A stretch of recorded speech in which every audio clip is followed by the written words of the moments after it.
Welcome to another episode of Backpass Tactics. We build backwards and transition forward because every goal begins with building from the back and passing forward. Today we'll be talking about Mamelodi Sundowns. We'll be talking about my thoughts on Cardoso and why I've changed my mind, the recruitment process at Mamelodi Sundowns, what my advice for Coach Cardoso is, Peter Shalulile and what I think about him right now, and the new Portuguese player that Mamelodi Sundowns signed. So let's start with Coach Cardoso. I take back my words. I believe Cardoso is a very good coach. I think the only problem that Cardoso is faced with this season is that there's just too much pressure from the fans. They're interfering with this process in terms of sometimes they want him to play the shoeshine and piano. Sometimes when the shoeshine and piano playing style doesn't work, they want him to be direct. Sometimes he wants to play in his own way. I believe there's just too much interference from everyone. So everyone is trying to tell him how to play and what to do. So I feel as if that's the major obstacle that Cardoso is having right now. And my advice for Cardoso is that he should block the noise and trust his game plan. He's one of the few coaches that have actually managed to reach the CAF finals twice. There aren't many coaches who had the ability to reach the CAF Champions League twice. This means that there is potential. The only thing that's missing is that he has to just go over the line once. So there's just maybe some minor tweaks that have to be made here and there. Because if you look at the fact that it's only Peter Mosimane who's won the CAF Champions League for Mamelodi Sundowns, Coach Rulani, Coach Mangoba, and all the other coaches haven't actually been able to get Mamelodi Sundowns to the CAF Champions League final. So the fact that Coach Cardoso managed to get into the CAF Champions League final for Mamelodi Sundowns is actually a good thing. And the fact that when he was coaching Esperance de Tunis in Tunisia, he also managed to get Esperance to the final means that there's something there. There's something that Coach Cardoso has. It's just for him to unlock that final step to make him a great coach. He's a very good coach, but he's not a great coach. So he's just missing something here and there in order to be a great coach. Let's also talk about the new Mamelodi Sundowns Portuguese player, the player that Mamelodi Sundowns signed from the Portuguese league. This player is Nuno Santos, and he's been signed so as to replace Ribeiro in a way. I believe he has a slightly different profile from Ribeiro, but nonetheless, from what I've seen this season, Nuno is actually cooking. It shows that he's well drilled, and it shows that he's a player that is highly rated. If you look at how he plays, he knows how to make the team tick, and I love the fact that he's direct with his passes. He's very accurate when it comes to his passing abilities, and he's a playmaker. And Mamelodi Sundowns was lacking a playmaker when Ribeiro left. So he's replacing Ribeiro, but in a different way.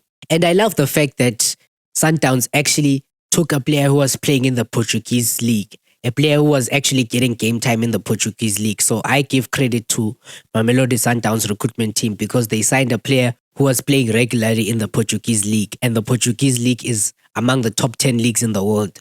I think if I'm not mistaken, they're even top 8 in the world. So for Mamelodi Sundowns to get a player who was playing consistently in the Portuguese league shows that they have serious intentions of going all out in terms of CAF and in the global stage. Because the problem that many PSL teams face is that they sign overseas players who haven't achieved anything. Overseas players who play in lower leagues, who play in leagues that are not highly rated.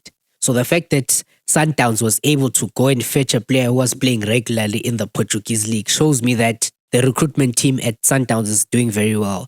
And I hope Orlando Pirates and Kaizer Chiefs are taking notes, because when you fetch a player from overseas, that player has to be playing at a highly rated league. And it's the same thing that Mamelodi Sundowns did when they signed Ribeiro. Ribeiro was playing in the Belgian league. He was playing in the Premier Belgian league and he was doing well. So Sundowns knows how to recruit players who have actually done something. So credit to Sundowns and the new coach that Sundowns signed. Let's also talk about the fact that Peter Shalulile will go down as one of the best PSL strikers.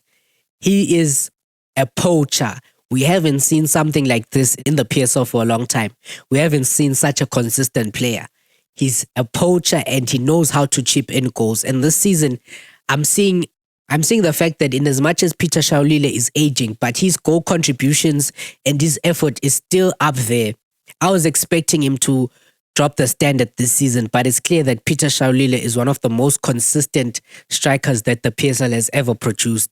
It's such a shame that he's not a South African player, but if he was a South African player, I would say he would have been the best South African striker of all time.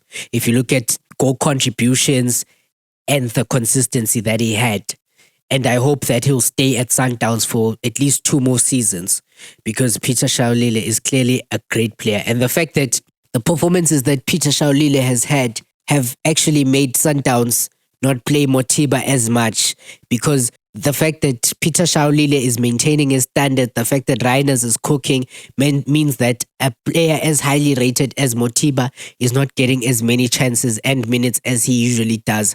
Shows the level that Peter Shalulile is at right now. So in my final closing remarks, I believe Sundowns have massive potential. I just want Cardoso to block the noise and stick to his gameplay. He's the coach. He shouldn't let anyone, he shouldn't let the fans, he shouldn't let the management team dictate how he should play, because every game needs a special kind of gameplay. And to the Sundowns supporters, I believe Sundowns can still maintain the Schushine and piano playing style, but allow the coach to do what he does best. There's a reason why Sundowns hired Cardoso. Allow him to cook. Stop interfering when he's trying to cook, because he's a good coach. That's it, folks. Like, comment, share, subscribe, share with family and friends. I'll be right back like Reece James, hopefully not injured and having proper vocal cords.